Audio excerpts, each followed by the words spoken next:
In this segment, we are going to focus on the federal government's revenues. This is where we get our money from. During 2011-12, the federal government recorded $248.8 billion in revenues. The majority of our revenue, more than 80%, came from taxes. Within taxes, there are four main categories. Personal income tax is the money we collect from individuals on the basis of the money they earn through a job and investments. Personal income tax accounted for nearly half of Canada's total revenues. The next category is corporate income tax. Similar to personal income tax, we collect money from businesses based on their profits.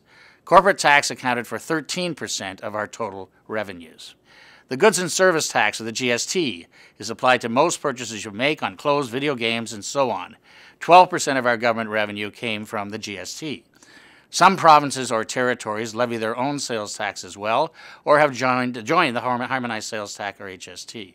The HST includes both the GST and a harmonized provincial component. A number of other taxes, such as non-resident withholding taxes, import duties, fuel taxes, and duties on alcohol and tobacco, make up the final 8% of the taxes we collected. The next area of revenues comes from employment insurance premiums. This made up 8% of our revenues, but all funds are used to help Canadians looking for work. Both employees and employers pay these premiums to help cover these costs.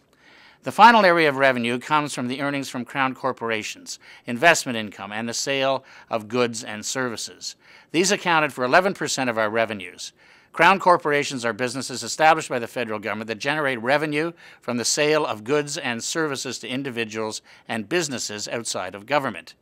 Some examples you may be familiar with include the CBC, Canada Post, and Via Rail. That completes our review of government revenues.